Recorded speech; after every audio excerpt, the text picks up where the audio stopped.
Le dernier quart d'heure de Smart Bourse, chaque soir, c'est le quart d'heure thématique, marché à thème consacré ce soir aux biotech. Et le spécialiste Sacha Pouget qui est avec moi en plateau. Bonsoir Sacha, merci beaucoup d'être là. Vous êtes directeur associé chez Calisté Biotech Advisors et vous venez régulièrement parler justement de ce thème de marché important, hein.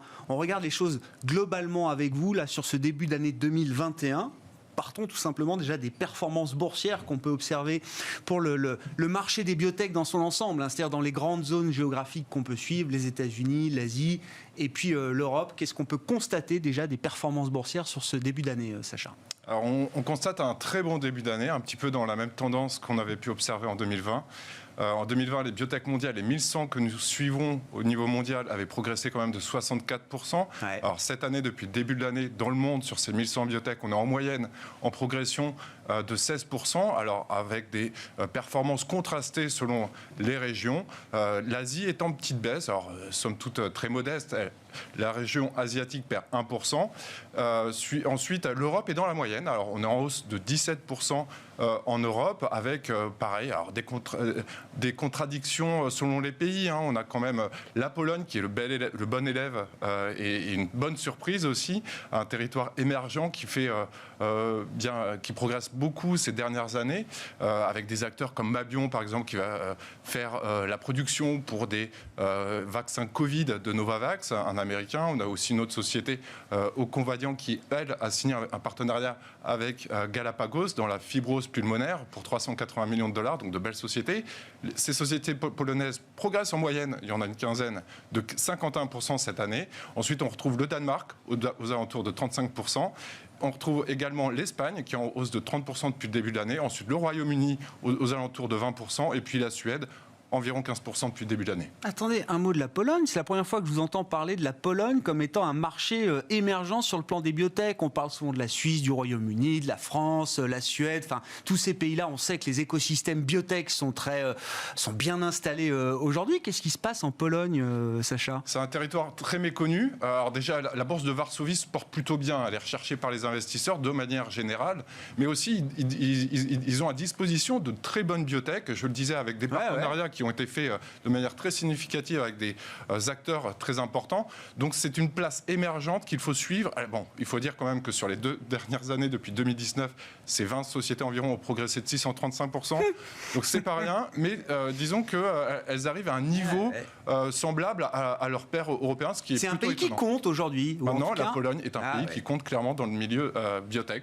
Et je vous le confirme, et je pense que ce n'est pas fini.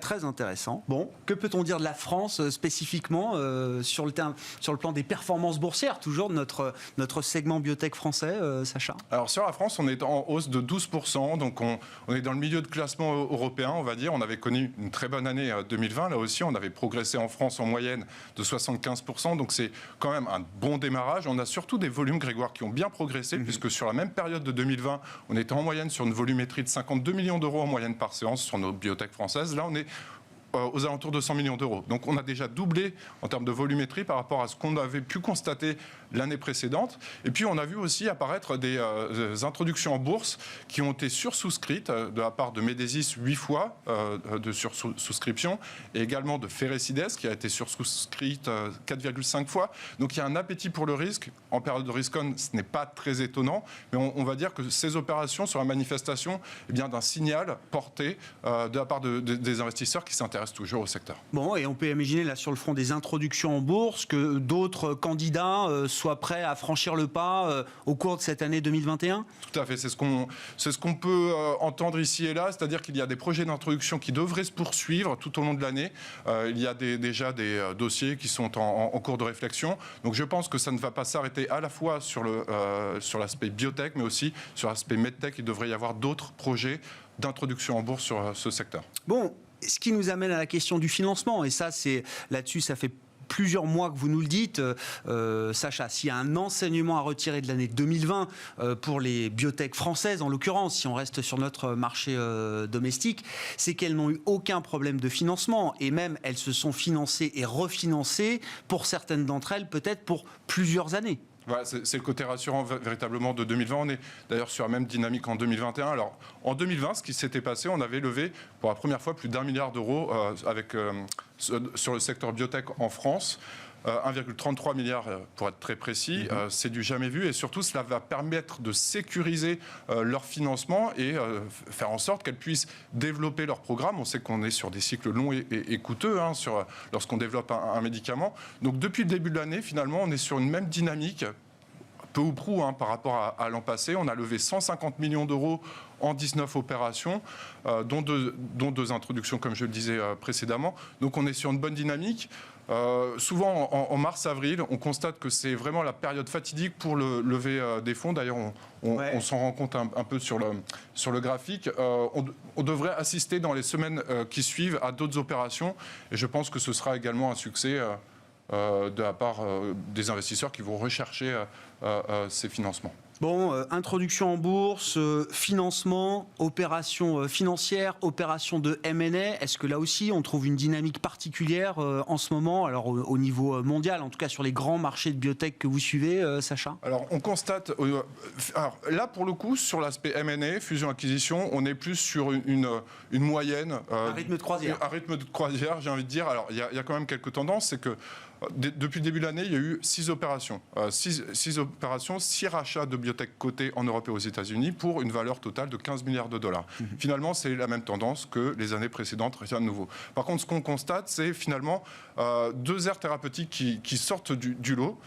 Tout d'abord, les maladies rares, mais aussi l'oncologie, qui capte environ 60%. Alors c'est marrant d'ailleurs, du reste, que ce soit pour les IPO ou alors pour les rachats, elle concentre ces 2 aires thérapeutiques, maladies rares et oncologie, 60% des rachats et des introductions en bourse. Donc il y a un véritable appétit de la part des investisseurs, mais aussi des industriels pour ces 2 aires thérapeutiques. Et depuis le début de l'année, on a aussi des acteurs qui sont à la manœuvre, comme Gilead, mais aussi Amgen, qui ont racheté des sociétés. Et je pense que, on est encore qu'au début de l'année, mais je pense que ça va se poursuivre dans les mois et dans les mois qui viennent. Ouais. Bon, vous avez cité 2 grosses biotech américaines, Gilead, Amgen. Alors, je comprends que l'écosystème biotech au niveau mondial se porte plutôt bien. On l'a vu à travers les indicateurs que vous nous avez apportés. Après, chacun vit dans des mondes différents. C'est-à-dire que le monde des biotech aux États-Unis et le monde des biotech en Europe, il faut regarder aussi le monde des biotech en Asie. On est dans des tailles, dans des ampleurs de valorisation qui sont complètement différentes. Et ça, là aussi, c'est quelque chose que vous nous rappelez en permanence, Sacha. Mais l'écart ne se résorbe pas. L'écart de valorisation qu'on peut avoir dans le monde américain ou le monde asiatique par rapport au monde européen, ce sont des écarts qui, au mieux, se stabilisent, voire se creusent encore, peut-être. Tout à fait.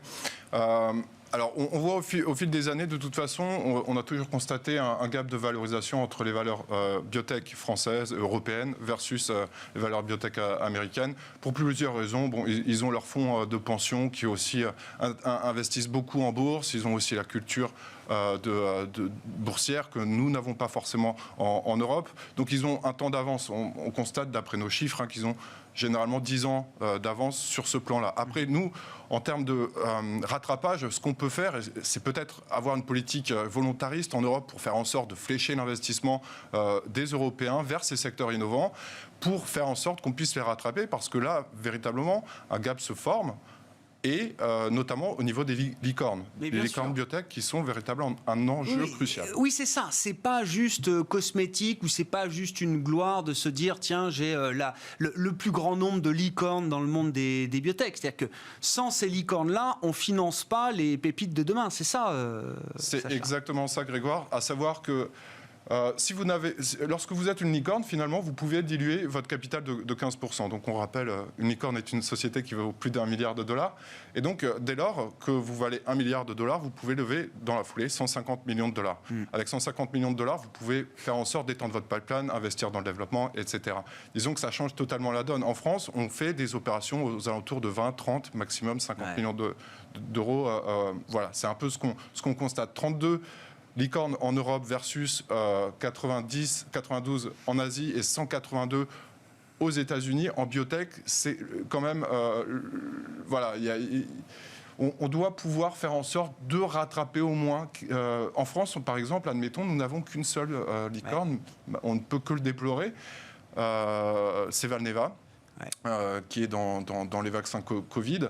Et au total, eh bien, on constate que 10% seulement, donc une biotech sur 10 cotée en Europe, est une licorne. Alors qu'aux États-Unis et en Asie, un tiers des biotech sont des licornes. Donc c'est là où véritablement, d'un point de vue compétitivité, je pense qu'il y a mieux à faire et qu'on pourrait... Je ne sais pas quelle a été la biotech française la mieux valorisée. Vous dites aujourd'hui c'est Valneva, mais dans d'autres temps, ce fut Genfit, DBV. Mais à chaque fois, 1 milliard... ça a été un plafond d'une certaine manière. On n'est jamais allé tellement au-delà sur la valorisation d'une biotech française en bourse. Peu ou prou, on est arrivé, alors avec DBV et Genfit, DBV est monté jusqu'à un peu plus de 2 milliards d'euros. Okay, mais après, elle n'a pas tenu, c'est ça aussi le drame de l'histoire. Il n'y a pas eu la relève derrière espérée. Valneva arrive et il y aura une salve de résultats, notamment sur son vaccin Covid, avec des résultats qui devraient intervenir là au mois d'avril. Ça sera le juge de paix, mais il nous faut absolument des biotech licornes pour être compétitifs en France et en Europe. Bon, et vous nous l'avez dit aussi, mais il faut le rappeler, l'enjeu pour beaucoup de biotech, effectivement, celles qui sont... impliqués massivement dans l'activité Covid, que ce soit sur le plan des vaccins, des tests ou autres, va y avoir un moment de vérité très important. Soit c'est leur cœur de business, et évidemment c'est crucial, soit ce sont des activités vers lesquelles elles ont pivoté, et là aussi il y aura un rendez-vous avec les marchés quand même cette année. Exactement, il y avait eu en 2020 de grandes anticipations sur les sociétés qui s'étaient lancées sur les traitements, dans le diagnostic et également dans les vaccins. Maintenant, l'heure de vérité arrive en 2021 avec les premiers résultats cliniques. Alors malheureusement, on a eu Abivax qui a publié des résultats négatifs pour le moment dans un traitement du Covid.